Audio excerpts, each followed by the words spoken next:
Okay so देखिए सबसे पहले हम लोग जहाँ तक कि सैलरी अभी तक पढ़ चुके थे रिकैप करने जा रहा हूँ मैं। मीनिंग ऑफ सैलरी हो गया था, सैलरी का मतलब क्या होता है।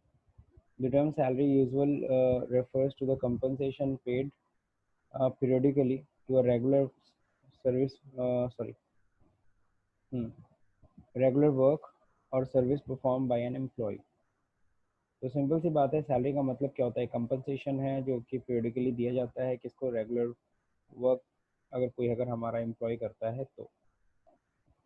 एम्प्लॉयर एम्प्लॉय का रिलेशनशिप मैंने पहले से बता रखा है कि एम्प्लॉयर एम्प्लॉय के बीच में रिलेशन होना चाहिए, तभी जा कर के, यानी कि एम्प्लॉयर और एम्प्लॉय। जैसे कि एक एग्जांपल भी इस पर हम लोग डिस्कस किए थे कि अगर सपोज करो कुछ पार्टनर्स हैं, वो अगर अपनी कंपनी में ही काम करते हैं और सैलरी उठाते हैं, तो वहाँ पे वो एम्प्लॉयर और एम्प्लॉय का रिलेशन नहीं बन पाएगा। क्यों?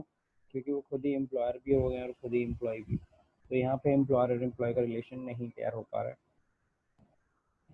ओके, सो एम्प्लॉयर एम्प्लॉय के बीच में रिलेशनशिप का ध्यान रखना होगा। नेक्स्ट क्या है, डेफिनेशन ऑफ सैलरी। सैलरी की डेफिनेशन में क्या क्या चीज़ें आ जाती हैं, तो सैलरी में इंक्लूड हो जाता है वेजेस, सैलरी में इंक्लूड हो जाता है एनएटी, पेंशन, यानी पेंशन अगर कोई व्यक्ति हर महीना पा रहा है तो वो भी सैलरी का ही पार्ट है, वो भी सैलरी में ही आएगी। ग्रेजुएटी अगर उठा रहा है, एडवांस सैलरी ले रहा है, ठीक है। Fees, commission, perquisites, profit in lieu of addition, okay. या फिर सपोज करो उसको पीएफ का पैसा मिल रहा है, तो ये सब का सब कितना आता है, फिर प्रोविडेंट फंड का पैसा, फिर सेंट्रल गवर्नमेंट से अगर कोई अगर कंपनसेशन मिल रहा है, तो ये सारा का सारा क्या है, ये सैलरी में ही आता है। अब अगर कोई पेंशन फंड में या फंड में कोई गवर्नमेंट कंट्रीब्यूशन करता है, ठीक ठीक है। अब सही है, आवाज़ बीच में डिस्टर्ब कर रही है। अब देखते हैं यहाँ पे बेसिस ऑफ चार्जेस। तो बेसिस ऑफ चार्ज का मतलब क्या है? बेसिस ऑफ चार्ज का मतलब यहाँ पे देखो दे रखा है कि सैलरी कब चार्जेबल होती है। तो सिंपल सी चीज़ होती है ड्यू और receipt, which ever is earlier. Salary हमारी ड्यू हो या रिसिप्ट हो, which ever is earlier, salary taxable हो जाती है। Now salary received advance, salary received in advance is taxable. Okay, अगर कोई एडवांस सैलरी उठा लेता है तो इमीडिएटली टैक्सेबल हो जाता है in the year of receipt itself, should not be included again into the total income. ठीक है, तो जब अगर सपोज करो आपने 12 महीने की सैलरी उठाई, इसके बाद आपने अप्रैल की सैलरी भी मार्च में उठा ली, तो इस साल 13 महीने की अपनी सैलरी उठा ली, तो इस साल आपको 13 महीने की सैलरी पे टैक्स देना पड़ जाएगा। यहाँ पे अकाउंट का रूल नहीं लागू होता है कि जिस साल की इनकम है उस साल, ना ना। यहाँ पे अगर 12 महीना हुआ है मार्च तक, फिर आपने अप्रैल की भी सैलरी मार्च में उठा ली है, तो आपको उस पर टैक्स देना पड़ेगा इसी साल। हाँ, अगले साल आपको भले 11 मंथ की सैलरी पे टैक्स देना पड़ेगा। Now next, outstanding salary is taxable on due basis. Outstanding के साथ ही साथ हम लोगों ने पढ़ा था एरियर ऑफ सैलरी, लेकिन एरियर ऑफ सैलरी के लिए मैंने साफ साफ बताया था, एरियर ऑफ सैलरी अगर लगती है तो एरियर ऑफ सैलरी तो तब टैक्सेबल होती है जब वो एरियर सैलरी मिलती है। इसका हम लोगों ने ये डिस्कशन, दो एग्जाम्पल्स हमने पहले से स्टडी कर लिया है। फिर हम लोग बात करेंगे, मेन चीज़ जो हमें समझना है वो है कंपुटेशन ऑफ टैक्सेबल सैलरी। तो what is computation of taxable salary? Computation of taxable salary जैसे समझते हैं, सबसे पहली चीज़ तो इसमें 5 चीज़ें आती है। पहला number basic salary, pension, annuity, commission, arrear of salary, advance salary, इसमें लीव सैलरी भी आप ऐड कर सकते हो, है ना। ये सब पहले दिखाएंगे पहले नंबर पे। सेकंड नंबर पे सारे के सारे अलाउंसेस हम ऐड करते हैं, टैक्सेबल अलाउंसेस। फिर थर्ड नंबर पे सारे के सारे टैक्सेबल वैल्यू ऑफ परक्यूजिट्स हम लोग ऐड करेंगे। फिर इसके बाद ऐड करेंगे क्या, employers contribution to PF in excess of 12%। फिर interest credit to PF in excess of 9.5%। अगर पीएफ पे इंटरेस्ट बनता है 9.5% से ज़्यादा, तो वो भी टैक्सेबल हो जाती है under the head of salary. अब देखिए यहाँ पे ग्रॉस सैलरी आ जाएगी, टोटल सैलरी। इसके बाद इसमें लेस करेंगे डिडक्शन अंडर सेक्शन 16। अब इसमें देखो 3 डिडक्शन है, एक स्टैंडर्ड डिडक्शन है 16IA, ओके, जिसमें 50,000 का फिक्स डिडक्शन है जो आपको मिलेगा सभी एसएसीज को। फिर एंटरटेनमेंट अलाउंस का डिडक्शन मिलता है, ये अंडर सेक्शन किसमें मिलता है, 16 की सब सेक्शन 2 में, only to government employ and maximum 5,000। Professional, okay, tax, employment tax, okay. ये अगर आपकी सैलरी से कोई प्रोफेशनल टैक्स या एम्प्लॉयमेंट टैक्स के नाम से कुछ भी कटा है, तो उसका भी डिडक्शन आपको मिल जाएगा। अब आएगा वो होगा income chargeable under the head of salary या टैक्सेबल सैलरी। अब सॉल्व सबसे पहली चीज़ तो ये है कि अब जैसे कि यहाँ पे हमने पढ़ा कि 5 पॉइंट्स होते हैं, पाँचों पॉइंट्स को जोड़ते हो तो ग्रॉस सैलरी आता है, फिर उसमें 3 डिडक्शन आपको मिलते हैं, 16 आईए, 16 की क्लॉज 2, 16 की क्लॉज 3। ओके, इन तीनों डिडक्शंस के बाद जो सैलरी आती है उसी को टैक्सेबल सैलरी या चार्जेबल सैलरी हम लोग कहते हैं, जिस पे आप टैक्स लगाओगे। अब बात करेंगे, इन सभी को हमें समझना है, जितने भी पॉइंट्स हमने पढ़े हैं इन सभी पॉइंट्स को अलग अलग हमें सीखना होगा। सबसे पहला देखिए हम लोग बेसिक सैलरी समझने जा रहे हैं।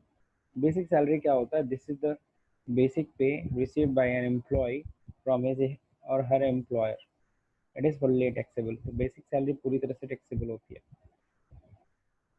नाउ पे स्केल की बात करेंगे। सबको पता है पे स्केल, कई बार क्या होता है कि आपको अपना इंक्रीमेंट की हर साल आपका इंक्रीमेंट कितना होगा ये पहले से ही पता होता है। कैसे? जैसे बेसिक सैलरी में आपको पे स्केल दिया जाता है कि 10,000 रुपये सैलरी होगी, फिर 1,000, फिर 15,000, 2,000, 25,000। इसका मतलब शुरुआत में आपकी सैलरी 10,000 होगी, फिर 1,000 रुपये के हिसाब से बढ़ेगी हर साल, फिर इसके बाद वो 15,000 तक बढ़ने के बाद से फिर आपका 2,000 रुपये के हिसाब से इंक्रीमेंट लगेगा। कब तक? जब तक आपकी सैलरी 25,000 है। उसके बाद का जो स्केल होगा वो आगे डिसाइड किया जाएगा। फिलहाल तो इतना डिसाइडेड है एज पर ये चाहिए। हो गया। नेक्स्ट डीए की बात यहीं कर ले रहे हैं हम लोग। डीए हालांकि अलाउंसेज में आता है, लेकिन डियरनेस अलाउंस मतलब महंगाई भत्ता। आप सभी को पता है इन्फ्लेशन है, महंगाई दर आगे महंगाई बढ़ती जाती है, तो उस महंगाई से लड़ने के लिए एम्प्लॉय को डियरनेस अलाउंस दिया जाता है। ठीक है, और ये भी लेकिन हाँ फुल्ली टैक्सेबल होती है। अगर एम्प्लॉय को कोई भी फीस के नाम पे मिल रहा है कुछ भी अमाउंट, जैसे कंपनी का आपने कोई काम कर दिया, ओके, कंपनी, हालांकि आप तो कंपनी में तो एक पोस्ट पे सिर्फ काम कर रहे हो, लेकिन अगर सपोज करो आपने कंपनी को कुछ और भी सर्विसेज दे दी जो आपके प्रोफाइल के बाहर है, आपकी जॉब प्रोफाइल के बाहर है, और उस काम को चाहे तो कंपनी बाहरी किसी व्यक्ति से भी करा सकती थी, बट उसने आपसे कराया क्योंकि आपको उसकी नॉलेज थी। अब आपने कहा कि उसके बदले हमें फीस चाहिए, या फिर कंपनी ने कहा चलो ठीक है हम बाहरी व्यक्ति को फीस देते, चलो तुम ही ले लो फीस। तो जो फीस तुम्हें मिलेगी, चूंकि वो तुम्हारे एम्प्लॉयर से तुमको मिल रही है, इसलिए वो भी इसमें आएगी, सैलरी में आएगी, और वो पूरी तरह से टैक्सेबल। एक तरीके से यहाँ पे ऐसे समझ लो कि हमें अपने एम्प्लॉयर से अगर कुछ भी मिले किसी भी नाम से, चाहे फीस, कमीशन, बोनस, किसी भी नाम से, वो सब सैलरी के अंडर में आती है। नेक्स्ट बात करेंगे हम कमीशन की। तो कमीशन अगर अगर मिल रहा है कि कंपनी ने कहा रखा है, चलिए ठीक है, अगर आप हमारे एम्प्लॉय हैं, आपने भी कुछ सेल करा दिया, तो आपको भी सेल पे कुछ परसेंटेज ऑफ प्रॉफिट आपको भी हम लोग दे देंगे, कमीशन, सॉरी। तो वो कमीशन अगर आपको मिल रहा है तो वो भी क्या है, वो भी सैलरी में आएगी, और ये फुल्ली टैक्सेबल होता है। बोनस, अगर आपको बोनस के नाम पे मिल रहा है, इट इज कंट्रेक्चुअल और voluntary, it is fully taxable. अगर बोनस के नाम पे भी कुछ भी मिल रहा है तो वो भी फुल्ली टैक्सेबल होता है। तो ये हम लोगों ने अपना पहला पार्ट कंप्लीट कर लिया, लगभग हमने सबके बारे में समझ लिया। Area of salary, invoice salary सब हम लोग पहले जानते हैं। अब हम लोग को सेकेंड पॉइंट समझना है, दैट मीन्स टैक्सेबल अलाउंसेस। तो टैक्सेबल अलाउंसेस होता क्या है, चलिए इसको समझते हैं। और सबसे पहले तो अलाउंसेस को समझें, व्हाट इज अलाउंसेस। तो अलाउंसेस में देखो दे रखा है क्या, extra compensation paid by employer apart from the basic salary for the meeting specific requirement of the employee। तो ये एक क्या क्या है, एक्स्ट्रा कंपनसेशन है। कंपनसेशन मतलब एक्स्ट्रा पेमेंट आप कह सकते हो, एडिशनल पेमेंट आप कह सकते हो, जो कि एम्प्लॉयर एम्प्लॉय को देता है क्योंकि एम्प्लॉय अनयूजुअल कंडीशंस में रह करके काम कर रहा है। अब अलाउंसेस देखिए होते कितने तरह के यहाँ पे क्लासिफाई किया है। तो एचआरए क्लासिफाई किया है, स्पेशल अलाउंसेस है, लीव ट्रेवल अलाउंसेस है। अगर हम लोग एचआरए के बारे में डिस्कस करें तो आई थिंक एचआरए के बारे में हमने ऑलरेडी पहले से आपको पढ़ा रखा है, तो आज मैं सिर्फ इसको थियरी में सिर्फ बताऊंगा क्योंकि इस पे हमने ऑलरेडी प्रैक्टिकल्स कर रखे हैं पीछे के वीडियोस में।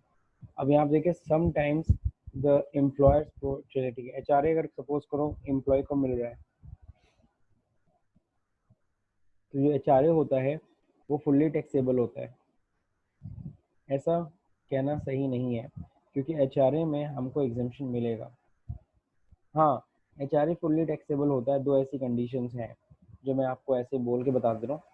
सबसे पहला पॉइंट है कि एचआरए तब पूरी तरह से टैक्सेबल हो जाएगा अगर आप रेंट पे 1 रुपये भी खर्च नहीं कर रहे हो, या फिर कह लो जिस जगह पे आप नौकरी करते हो उसी जगह पे आपका खुद का मकान है।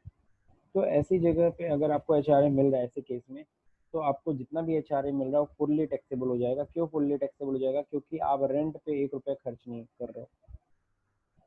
अगर किसी को एचआरए नहीं समझ में आ रहा तो मैं फिर से बता दूं। देखो कंपनी कई बार क्या होता है ना, आपको, आप रहने वाले गोरखपुर के हो, आपको भेज दिया दिल्ली, जाओ वहाँ जॉब करो। अब वहाँ जॉब करने के बाद सोल्व है, जॉब तो करेंगे, वहाँ पे रहने के लिए व्यवस्था कौन करेगा? तो कंपनी या तो आपको रहने के लिए मकान दे दे, या तो आपको पैसे दे दे उतने कि आप किराए का वहाँ पे बर्डन सह सको। तो अगर आपको वो मकान देती है रहने के लिए ना, तब तो उसको परक्यूजिट्स बोलेंगे, जो कि हम लोग का अगला टॉपिक है। Okay, next. अगर सपोज सवाल उठता है कि सपोज करो उसने आपको मकान की सुविधा नहीं दी, बल्कि उसने कहा कि चलो ठीक है ये पैसे ले लो 10,000 रुपये और कहीं रूम रेंट लेकर के रहो, तो इसको हम लोग कहते हैं एचआरए, हाउस रेंट अलाउंस। तो मैंने जैसा कि बोला, house rent allowance fully taxable होगा अगर जिस जगह पे आप नौकरी कर रहे हो उस जगह पे आपका खुद का मकान है, तो उस केस में फुल्ली टैक्सेबल। या फिर कह लो आप रेंट के ऊपर 1 रुपया भी खर्च नहीं करते हो और एचआरए आपको मिल रहा है, तो भी फुल्ली टैक्सेबल हो जाता है। लेकिन सवाल उठता है सर आपको एचआरए मिल रहा है और आप रेंट पे कर रहे हो, तो ऐसे में आपको एग्जेम्पशन मिलेगा। ये सभी को, चाहे गवर्नमेंट या नॉन गवर्नमेंट, सभी एम्प्लॉयज़ को मिलता है। इसका एक फॉर्मूला है, उस फॉर्मूले को आपको चलाना पड़ेगा। सबसे पहले 50% ऑफ सैलरी। ओके, 50% या 40% ऑफ सैलरी। 50% ऑफ सैलरी किस केस में करना है? अगर आप किसी स्टेट किस सिटी में, मेट्रो सिटीज़ में हो, जैसे like Mumbai, Calcutta, okay, Delhi and Chennai, अगर आप इन 4 जगहों पे हो तो 50% ऑफ सैलरी करना है। इसके अलावा किसी भी सिटी में हो तो 40% ऑफ सैलरी कर लेना। ठीक है। सेकेंड नंबर, कितना एचआरए मिल रहा है। तीसरा number, rent paid minus 10% of salary. तो ये कैलकुलेशन करने होंगे, और इन तीनों में से जो सबसे स्मॉल अमाउंट आएगा, कम अमाउंट आएगा, वही क्या होता है, एग्जेम्प्ट होता है। अब यहाँ पे सबसे बड़ा ये सवाल उठता है, यहाँ पे आपने कह तो दिया सैलरी का 50% कर लो, सैलरी का 10% कर लो, लेकिन यहाँ सैलरी का मतलब क्या होता है? तो यहाँ पे सैलरी का मतलब समझाया, 3 चीजें बस आती हैं सैलरी में, बेसिक सैलरी, डीए और कमीशन। सिर्फ इन 3 चीजों को जोड़िए। अब जो सैलरी आता है उसका 50% या 10% करना है। तो बेसिक सैलरी हो गया, डीए। हाँ, डीए के बारे में एक और बात बता दूं, डीए तभी हम देखेंगे अगर पार्ट ऑफ रिटायरमेंट बेनिफिट है तो, और कमीशन। ठीक है, चलिए अब देखते हैं आगे। स्पेशल अलाउंसेस की बात करेंगे हम लोग। ये तो एचआरए का था। अब देखिए हम लोग बात करेंगे स्पेशल अलाउंसेस की। तो स्पेशल अलाउंसेस में क्या क्या है? सबसे पहले हम लोग पढ़ेंगे फुल्ली टैक्सेबल अलाउंसेस। ऐसे अलाउंसेस जो पूरी तरह से, सॉरी टैक्सेबल नहीं बल्कि फुल्ली एग्जेम्प्ट अलाउंसेस पढ़ने वाले हैं। ऐसे अलाउंसेस जो फुल्ली एग्जेम्प्टेड हैं फ्रॉम टैक्सेस, उस पर टैक्स नहीं लगता, चाहे जितना मिल जाए। तो चलिए देखते हैं। तो this allowances which are fully exempt from tax. Number 1, सबसे पहला क्या, allowances granted to the government employ outside of India. अगर कोई भी government employ outside of India अगर काम कर रहा है, उसको जो भी अलाउंसेस वहाँ के लिए दिए जा रहे हैं वो फुल्ली एग्जेम्प्टेड हैं, उस पर 1 रुपया टैक्स नहीं लगेगा। यानी फिर से मैं बता दूं, अगर कोई भी गवर्नमेंट एम्प्लॉय है जो विदेश में रह के काम कर रहा है और उसको वहाँ पे रहने के लिए जो भी तरह के अलाउंसेस उसे दिए जा रहे हैं, वो पूरी तरीके से क्या है, एग्जेम्प्ट है। नाउ अब देखिए क्या है, sumptuary allowances granted to high court और सुप्रीम कोर्ट जज। अगर कोई भी high court and supreme court के जजों को किसी भी तरह के सम्चुरी अलाउंसेस मिलते हैं, तो वो पूरी तरीके से क्या होता है, अगेन एग्जेम्प्ट होता है। Allowances paid by United Nation. अगर आपको यूनाइटेड नेशन, सभी को पता है UNO, United Nation of Organization, संयुक्त राष्ट्र संघ। तो अगर आपको संयुक्त राष्ट्र संघ से कोई भी अलाउंसेज अगर आपको मिल रहे हैं, सपोज करो आप वहाँ यूएनओ के कहीं एम्प्लॉय हो या यूएनओ की तरफ से कुछ काम कर रहे हो और यूएनओ तुम्हें कुछ अलाउंसेस दे रही है, तो फुल्ली एग्जेम्प्ट है, उस पर कोई टैक्स नहीं लगेगा। Now compensatory allowances receive by जजेस। अब देखो ऊपर जो था वो सुप्रीम कोर्ट और हाई कोर्ट की बात किया था। सुप्रीम कोर्ट और हाई कोर्ट के जजों को कोई भी अलाउंसेस मिलता है वो फुल्ली एग्जेम्प्ट होता है, ये चीज़ ध्यान रखना। फिर से मैं बोल दे रहा हूँ, अगर आप सुप्रीम कोर्ट या हाई कोर्ट में जज हो, तो सुप्रीम कोर्ट और हाई कोर्ट के जजों को जितने भी अलाउंसेस मिलते हैं वो पूरी तरीके से क्या होते हैं, एग्जेम्प्ट होते हैं, उसमें कोई टैक्स नहीं। लेकिन नीचे जो दे रखा है ना चौथा पॉइंट, वो है क्या, अलाउंसेस रिसीव बाय ए जज। यानी कंपनसेटरी अलाउंसेस किसी भी जज को मिलता है, उसके लिए हाई कोर्ट सुप्रीम कोर्ट के जज का होना जरूरी नहीं है। आप कोई भी जज हो, आपको कंपनसेटरी अलाउंसेस मिल रहे हैं तो वो पूरी तरीके से एग्जेम्प्ट होगा।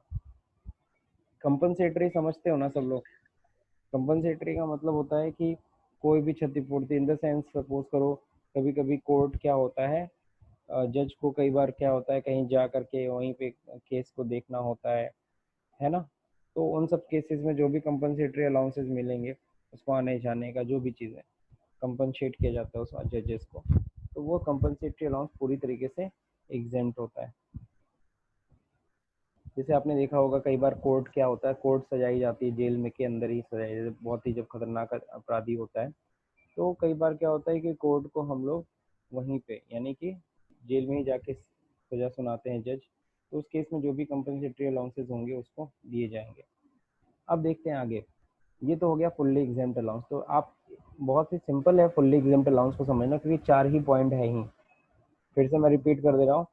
Allowances granted to government employ outside of India, अगर कोई भी government employ outside of India रह करके अपनी सर्विसेज दे रहा है, उसको जितने भी अलाउंसेस मिलते हैं वो पूरी तरह से एग्जाम्प्ट है। हाई कोर्ट सुप्रीम कोर्ट के जजों को जितने भी अलाउंसेस मिलते हैं वो पूरी तरह से एग्जाम्प्ट है। और फिर यूएनओ से अगर आपको कोई अलाउंस मिल रहा है वो पूरी तरह से एग्जाम्प्ट है। और अगर आप कोई भी अलाउंसेस रिसीव कर रहे हो बाय अ जज, कंपनसेटरी अलाउंसेस अगर किसी भी जजेस को दिया जा रहा है तो वो भी पूरी तरह से एग्जाम्प्ट होता है। अब हम लोग बात करेंगे allowances exempt up to expenditure incurred for office purpose. अब कुछ ऐसे अलाउंसेस भी हम लोग पढ़ने जा रहे हैं कि जिनको आपने इन कामों के लिए खर्च कर दिया, ऑफिशियल पर्पस के लिए जितना खर्च किया उतना एग्जेम्प्ट, अगर कुछ बचा लिया तभी टैक्सेबल होगा। तो चलिए इसको समझते हैं। सबसे पहला जो अलाउंसेस है वो है ट्रैवलिंग एंड ट्रांसफर अलाउंसेस। तो अगर कोई भी अगर ट्रैवलिंग अलाउंसेस है, ट्रांसफर अलाउंस जाए, तो मार्केटिंग एम्प्लॉयज़ को सबको पता है कि ट्रैवलिंग अलाउंसेस मिलता है। तो अगर आप ट्रैवलिंग अलाउंसेस या ट्रांसफर अलाउंसेस, या सपोज करो आपकी कंपनी, आपने आपको कंपनी ने ट्रांसफ़र दे दिया, आप दिल्ली से कैलकाटा चले जाओ या कैलकाटा से कानपुर चले जाओ, तो जाहिर सी बात है उस केस में ट्रांसफ़र अलाउंसेस भी आपको मिलता है। और ट्रांसफ़र अलाउंसेस या ट्रैवलिंग अलाउंस आपने जितना खर्च किया, सपोज करो आपको 10,000 रुपये मिला, आपने 8,000 रुपये खर्च कर दिया ऑफिशियल यूज़ के लिए, तो 8,000 रुपये एग्जाम्प्ट, 2,000 जो बचा लिया वो टैक्सेबल होगा। ठीक है। नेक्स्ट अगला है कन्वेंस अलाउंसेस। कन्वेंस अलाउंसेस भी इसी तरह से होता है, आने जाने खाने पीने का जो दिया जाता है उसको हम लोग कन्वेंस अलाउंसेस कहते हैं।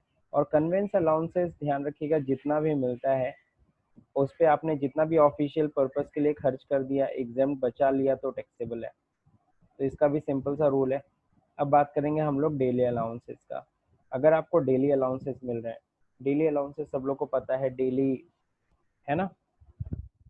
जैसे कि सबको पता है डेली अलाउंसेस अगर आपको मिल रहे हैं, तो डेली अलाउंसेस क्या होते हैं, पूरी तरीके से एग्जेम्प्ट नहीं होते हैं, बल्कि डेली अलाउंसेस आपने जितना खर्च कर दिया उतना एग्जेम्प्ट, बचा लिया तो टैक्सेबल। जैसे आप सभी को पता है जो सांसद होते हैं, जो पी एम एल ए होते हैं, इन लोगों को डेली अलाउंसेस के रूप में मिलता है। आप सपोज करो जैसे सांसद को 5,000 रुपये डेली अलाउंसेस मिलता है, तो डेली का 5,000 मिल रहा है, तो अगर उसने 5,000, तो 12 महीने का, सॉरी 30 दिन का कितना हो गया, 30 दिन का हो गया 3 × 15, ओके, तो करीबन 1.5 लाख रुपया हो गया। तो 1.5 लाख रुपया अगर उसको मिल रहा है, उसमें सपोज करो उसने 1 लाख रुपये खर्च कर दिया, 50,000 रुपये बचा लिया तो टैक्सेबल। लेकिन अगर पूरा 1.5 लाख रुपये खर्च कर दिया तो पूरा exam. Next helper allowances. Helper allowances होता क्या है? हेल्पर अलाउंसेस का मतलब होता है कि कई बार क्या होता है कि एम्प्लॉयज़ को हेल्पर रखने के लिए पैसे दिए जाते हैं। जैसे मैं आपको सबसे अच्छा एग्जांपल इसका बताता हूँ, बीएसएनएल। तो बीएसएनएल में जैसे याद होगा जब आप लोग के यहाँ लैंडलाइन रहा होता था, तो लैंडलाइन में जब क्या होता था कि लैंडलाइन जब कभी कुछ गड़बड़ होता था तो उसमें आप लोग कंप्लेन करते थे तो वहाँ से बंदा एक आता था, तो इंजीनियर यानी कि बीएसएनएल की तरफ से इंजीनियर आता था ठीक करने के लिए। तो इंजीनियर जब आता तो जाहिर सी बात है उसको पोल पे चढ़ना होता था, उसके लिए सीढ़ी भी लानी पड़ती थी उसको। और वो सीढ़ी लाने के लिए वो क्या करता था, एक बंदे को रखता था। बीएसएनएल सीढ़ी उठाने के लिए किसी को रिक्रूट नहीं करती थी कि सीढ़ी उठाने के लिए एक बंदा रहेगा, ऐसा कुछ नहीं। वो क्या करती थी, इंजीनियर को हर दिन हेल्पर अलाउंसेस एक तरीके से उनको देती थी कि आपको कहीं भी अगर साइट पे जाना है तो आप एक हेल्पर रख लो सीढ़ी उठाने के लिए, ओके। और उसको ये अलाउंसेस दिए जाते थे कि हाँ ठीक है चलो हेल्पर अलाउंस ले लो इंजीनियर्स और किसी दे देना। तो हेल्पर अलाउंसेस अगर सपोज करो जो भी है खर्च कर दिया तो एग्जाम बचा लिया तो टैक्सेबल। बचाने का मतलब समझ रहे हो? जैसे बहुत सारे इंजीनियर क्या करने लगे, बाद में देखा होगा कि इंजीनियर खुद ही सीढ़ी उठा के लेते आ रहे थे। तो इसका मतलब खुद ही अगर सीढ़ी उठा के ला रहा है, इसका मतलब क्या हुआ, हेल्पर अलाउंसेस का पैसा क्या कर रहा है, बचा रहा है। नेक्स्ट एकेडमिक अलाउंसेस होता है। एकेडमिक अलाउंसेस जस्ट लाइक तुम कंपनी में काम कर रहे हो, अब तुम्हारे क्या पुराने तुम्हारी चीज़ें नॉलेज है, अब तुमको सर्विस टैक्स आती थी, तुमको सेल्स टैक्स आता था, लेकिन नया नया जीएसटी आ गया। जीएसटी आने की वजह से अब क्या हुआ, तुम्हें जीएसटी की नॉलेज नहीं है। क्योंकि तुम कंपनी के बहुत पुराने एम्प्लॉय हो, तो कंपनी ने तुमसे कहा अच्छा ठीक है चलो जाओ किसी इंस्टीट्यूट में अच्छे से जीएसटी की ट्रेनिंग ले लो, या जो भी फॉर्म है जीएसटी की ट्रेनिंग ले लो, और उसकी फीस भी कंपनी दे रही है 5000 रुपीज़। अब तुम्हें कंपनी ने 5000 रुपीज़ दिया और तुमने ट्रेनिंग पे खर्च कितना किया, इतना।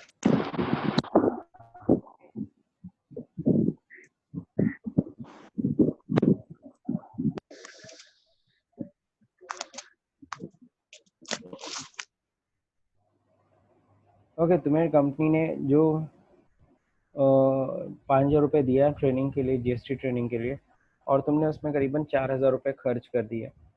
ये 4000 रुपये फीस लगाई, 1000 रुपये बचा लिए, तो 4000 एग्जाम, 1000 रुपये टैक्सेबल। अगर पूरे 5000 रुपये लगा दिए तो वो पूरी तरीके से एग्जाम हो जाएगा।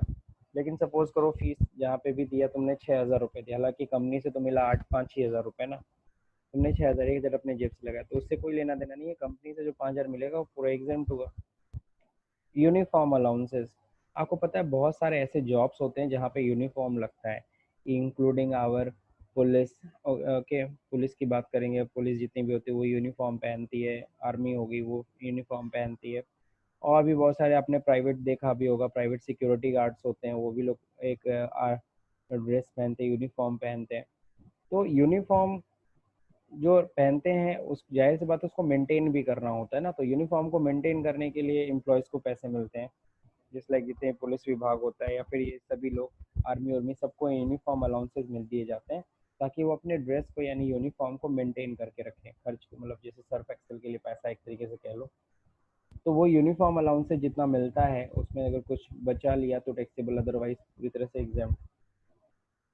मैंने इतना सारे पॉइंट आपको बता दिए।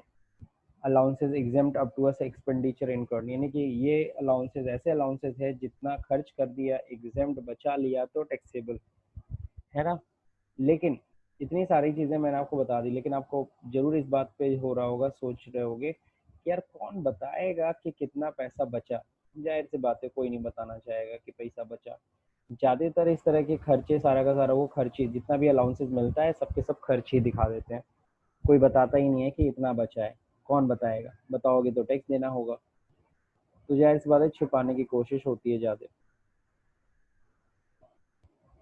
ठीक है, समझ में आ गया। एग्जाम टू एक्सपेंडिचर इनकर टू द ऑफिस पर्पस। मेरे ख्याल से यहाँ तक सबको क्लियर हो गया होगा। अब जा देखिए आगे, नेक्स्ट क्या है कि allowances exempt up to a fixed limit. अब कुछ हम ऐसे खर्चों की बात करेंगे, जो ऐसे अलाउंसेस की बात करेंगे जो अलाउंसेस आपको अगर मिलते हैं तो वो एक इसकी एक फिक्स लिमिट पहले से गवर्नमेंट ने तय की हुई है कि इतना ही तक एग्जाम्प्ट होगा। अगर इससे ज़्यादा मिलता है तो पूरी तरह से टैक्सेबल होगा, यानी एग्जाम्प्ट होगा up to a fix limit, जो कि फिक्स लिमिट किसने सेट की है, इनकम टैक्स डिपार्टमेंट ने। इरिस्पेक्टिव ऑफ एक्सपेंडिचर, इनका आप कितना खर्च कर रहे हो इससे कोई लेना देना नहीं है। जैसे सबसे पहला होता है चिल्ड्रन एजुकेशन अलाउंस। सपोज करो एम्प्लॉयर ने एम्प्लॉय को दिया अपने बच्चे की पढ़ाई के लिए, खर्चे के लिए, कि चलो ठीक है तुम मेरे एम्प्लॉय हो, तुम अपने बच्चे की पढ़ाई के लिए भी कुछ अलाउंसेस ले लो ताकि उसकी पढ़ाई भी ठीक से कराओ। ओके, तो चिल्ड्रन एजुकेशन अलाउंस अगर कंपनी आपको दे रही है ना, तो आप कितना रुपए एग्जाम्प्ट होगा, तो यहाँ साफ साफ लिखा है up to 100 rupees per month per child, maximum 2 children. Okay, इसका मतलब समझे सब लोग, यानी कि चिल्ड्रन एजुकेशन अलाउंस जो भी एम्प्लॉय को मिल रहा है ना, वो कितना रुपए तक एग्जाम्प्ट होगा, 100 rupees per month per child up to a maximum 2 children, है ना। तो यहाँ पे एक बच्चे पे 100 रुपये एक महीना, यानी 12 महीने में 1200 रुपये, दो बच्चों के लिए 2400 रुपये तक हम लोग एग्जामेशन उठा सकते हैं।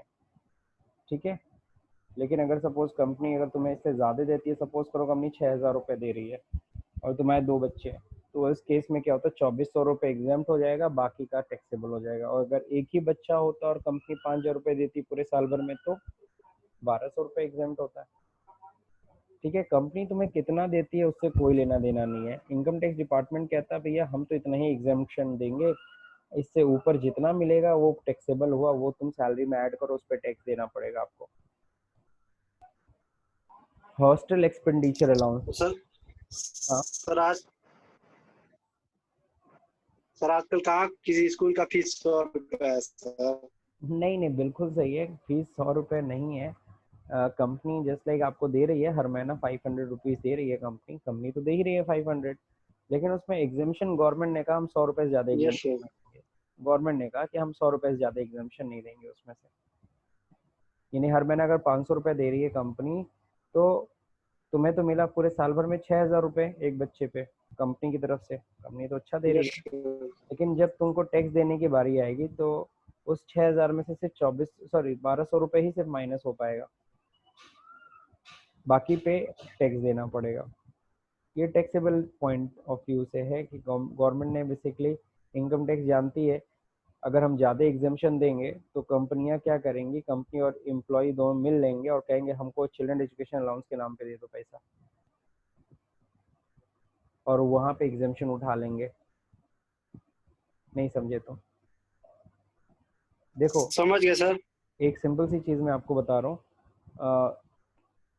अपना टैक्स सब लोग बचाना चाहता है, कोई टैक्स नहीं देना चाहता। तुम सोचो ना, सैलरी क्यों नहीं सीधे एक एक नाम से क्यों नहीं दे दी जाती, बेसिक सैलरी के नाम से ही सब कुछ, क्यों इतना सैलरी को क्यों तोड़ के दिया जाता है?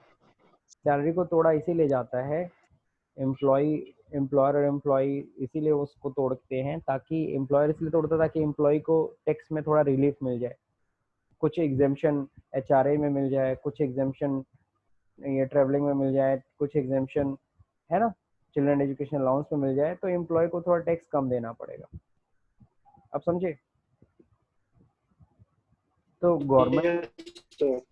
हाँ, तो गवर्नमेंट ने भी अपनी घेराबंदी कर दी कि अच्छा ठीक है चलो तुम लोग बहुत चालाक हो, हम भी लेकिन इससे ज़्यादा एग्जाम्पशन देंगे नहीं, तुम लोग चाहे जितना कर लो, हम इससे ज़्यादा एग्जाम्पशन देंगे ही नहीं, इससे ज़्यादा जितना ही मिलेगा हम तो उस पर टैक्स लेंगे। ठीक, यस सर। अब देखिए यहाँ पे हॉस्टल एक्सपेंडिचर अलाउंस। अब अगर कंपनी ने एम्प्लॉय के बच्चे के हॉस्टल के एक्सपेंडिचर अलाउंसेस पे भी खर्च कर रहा है, कुछ दे रहा है पैसा, तो उसके लिए तो कितना एग्जाम्प्ट होगा? उसके लिए पहले से डिसाइडेड है 300 rupees per month per child up to maximum 2 children. तो 300 रुपीज़ है पर मंथ है पर चाइल्ड है, मैक्सिमम टू चिल्ड्रंस के लिए, है ना? यानी कि 300 रुपये के हिसाब से 12×3=3600 रुपये एक बच्चे पे, और 2 बच्चों पे 7200 रुपये, यानी कि टोटल मिला करके 7200 रुपीज़ का एग्जाम्शन यहाँ उठा सकते हो तुम हॉस्टल एक्सपेंडिचर के अलाउंसेस के नाम पे। ओके, तो ये हो गया children education allowance, hostel expenditure allowance. अब ये ट्रांसपोर्ट अलाउंस की बात करूंगा। यहाँ ट्रैवलिंग और ट्रांसफर अलाउंसेस हम लोग पढ़ रहे थे, ट्रैवलिंग अलाउंस सबको पता है। अब यहाँ ट्रांसपोर्ट अलाउंस का मतलब क्या होता है, पहले तो मैं आपको ट्रांसपोर्ट अलाउंस समझा दूँ। ट्रांसपोर्ट अलाउंस का मतलब ये होता है जब ऑफिस से घर, घर से ऑफिस आने जाने के लिए जो पैसे मिलते हैं उसको हम लोग ट्रांसपोर्ट अलाउंस कहते हैं। फिर से मैं बोल रहा हूँ, ट्रांसपोर्ट अलाउंस का मतलब क्या है? ऑफिस से घर, घर से ऑफिस आने जाने के लिए जो पैसे मिलते हैं उसको हम ट्रांसपोर्ट अलाउंस कहेंगे। अब यहाँ पे अप टू लिखा तो है 1600 रुपये per month for commuting between the place of residence and place of his duty, है ना? 3200 रुपये। लेकिन ये एक चीज़ मैं बता दूँ, ये 1600 रुपये वाला पॉइंट खत्म हो चुका है। पहले क्या था, सबके लिए 1600 रुपये था एग्जाम्प्ट हर महीने का, और जो ब्लाइंड हुआ करते हैं या ऑर्थोपेडिकली हैंडीकैप्ड है उनके लिए 3200। लेकिन आपको बता दूं अब नॉर्मल पीपल के लिए ये ट्रांसपोर्ट अलाउंसेस बंद कर दिया गया। अब ट्रांसपोर्ट अलाउंस का एग्जाम्पशन हम लोग को नहीं मिलता है। ट्रांसपोर्ट अलाउंस का एग्जाम्पशन सिर्फ और सिर्फ किसके लिए है? सिर्फ और सिर्फ जो हैंडीकैप्ड हैं या ब्लाइंड्स हैं उनके लिए, सिर्फ 3200 रुपये पर मंथ के हिसाब से। अगर कंपनी हर महीना आपको 2000 रुपये भी दे रही है ना, तो आराम से एग्जाम्पशन मिल जाएगा उसको, है ना? 3200 रुपीज़ पर मंथ एग्जाम्पशन है, तो अच्छा खासा एग्जाम्पशन है। पहले हम लोग को भी मिलता था 1600 रुपये पर मंथ का एग्जाम्पशन, बट अब हम लोग नहीं इसका फ़ायदा उठा पाएंगे। क्यों? क्योंकि अब ये अबॉलिश ये हम लोग के लिए ख़त्म कर दिया, सिर्फ और सिर्फ किसके लिए, ब्लाइंड्स एंड ऑर्थोपेडिकली हैंडीकैप्ड के लिए सिर्फ रह गया। वो भी उनके लिए कितना अमाउंट उनके लिए ज़्यादा है, 3200 रुपये। तो ये 3 ऐसे अलाउंसेस हैं जिनका अमाउंट ऑफ एग्जामेशन पहले से डिसाइडेड है, इससे ज़्यादा मिलेगा तो टैक्सेबल है। Children education allowance 100 rupees per month per child, maximum 2 children. Hostel expenditure allowance 300 rupees per month per child, maximum 2 children. Okay, transport allowance 1600 rupees per month, sorry 1600 नहीं है, 3200 only for the blind and orthopedically handicapped people. तो आज हम लोगों ने special allowances में ये 3 allowances पढ़े। पहला फुल्ली एग्जेम्प्टेड अलाउंसेस है ना, गवर्नमेंट एम्प्लॉय अगर आउटसाइड ऑफ इंडिया काम कर रहा है, हाई कोर्ट सुप्रीम कोर्ट के जजों को जितने भी अलाउंसेस मिलते हैं, यूएनओ से अलाउंसेस मिल रहा हो, कंपनसेटरी अलाउंसेस किसी भी जजेस को मिल रहा हो, फुल्ली एग्जेम्प्ट है। फिर एग्जेम्प्टेड जितना खर्च कर दोगे ऑफिस पर्पस पे एग्जेम्प्ट बचेगा तो टैक्सेबल है, just like travelling transport allowance, convince allowance, daily allowance, helper allowance, academic allowance and uniform allowances. Next, अब ऐसे अलाउंसेस की बात कर रहे थे जिसके ऊपर फिक्स्ड लिमिट है, गवर्नमेंट ने इतना तय किया कि इतना तक मिलेगा तो एग्जाम्प्ट है, इससे ऊपर है तो पूरी तरह से टैक्सेबल है, just like children education allowance 100 rupees per month per child, maximum 2 children. Hostel expenditure allowance 300 rupees per month per child, maximum 2 children. Transport allowance only to orthopedically handicapped and blind 3200 rupees. Okay, अब हम लोग बात करेंगे पूरी fully taxable allowances. अब मैं आप बता दूं, इसके अलावा जो भी नाम आपके सामने आए सब पूरी तरह से फुल्ली टैक्सेबल होगा। जैसे कि यहाँ पे दे रखा है मेडिकल अलाउंसेस।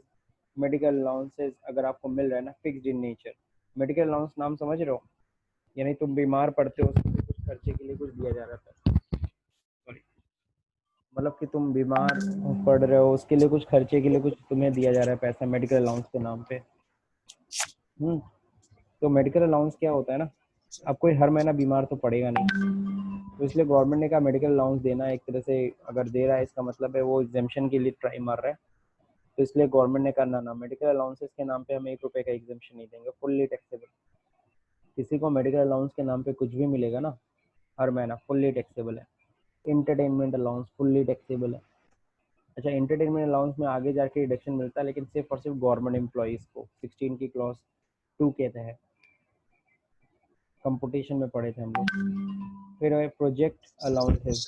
तो अगर प्रोजेक्ट अलाउंसेस के नाम पे अगर कुछ भी मिल रहा है तो प्रोजेक्ट अलाउंसेस, जैसे कि सबको पता है प्रोजेक्ट अलाउंसेस होता क्या है, जैसे कि कई सारे एम्प्लॉयज़ होते हैं ना, उनको जो ठेके पे काम, जैसे कहीं प्रोजेक्ट लगा हुआ है, वहाँ बिल्डिंग विल्डिंग कंस्ट्रक्ट करना है, पुल बना है, तो वहाँ पे जाके इंजीनियर रहता है, तो उसको प्रोजेक्ट अलाउंसेस मिलता है। ओके, सो अब हम लोग का ये डिस्कनेक्ट होने वाला है, आप लोग फिर से कनेक्ट कर लीजिएगा। ऑल